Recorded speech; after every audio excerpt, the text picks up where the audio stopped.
صل على رسول الكريم اما بعد قال الله تبارك وتعالى وقضى ربك الا تعبدوا الا اياه وبالوالدين احسانا وقال النبي صلى الله عليه وسلم لجناب في رجال والد محترم سامعین اکرام، آج کے اس پرفتن دور میں والدین کا مستقبل کے پہاڑ توڑے جا رہا ہے، ان کی عزت احترام کو پامال کیا جا رہا ہے، ان کے حقوق کو دبایا جا رہا ہے۔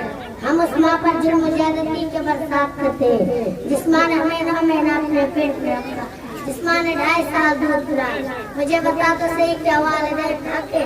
حق نہیں ہے، والدین کا حق نہیں ہے۔ یاد رکھیں اگر کوئی شخص وہ اپنا والدین کی عزت احترام کو پامال کرتا ہے تو وہ اپنا ٹھکانہ جنت بنا جہنم بنا لیتا ہے۔ یہ میں اپنی طرف سے نہیں کہہ رہی ہوں بلکہ میرے پیارے نبی صلی اللہ علیہ وسلم کے فرمان ہے۔ حضرت امامہ رضی اللہ عنہ سے مروی ہے کہ ایک مرتبہ ایک شخص نے عرض کیا، یا رسول اللہ والدین کا حق کیا ہے؟ لوگوں میرے نبی صلی اللہ علیہ وسلم کا جواب تو سنو۔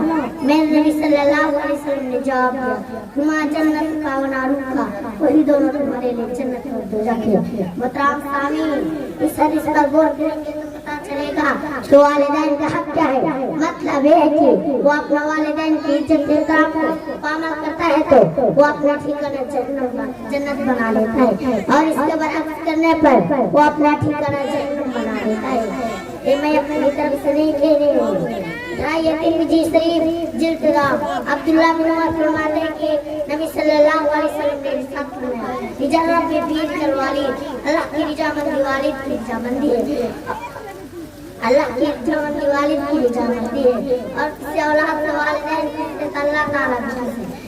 نافرمان اگر کوئی گست کرنے والوں اس سے رب کائنات بھی ناراض ہوتی ہے۔ یاد رکھو کہ یہ نصیحتیں فرض ماں باپ کی اطاعت ہے، نہ کرو ان کو تم کبھی نہ ان کو قدموں کے نیچے ہی جنت ہے۔ آخر میں اللہ رب سے دعا کرتے ہوں کہ والدین کی خدمت اور توفیق عنایت فرمائے، آمین۔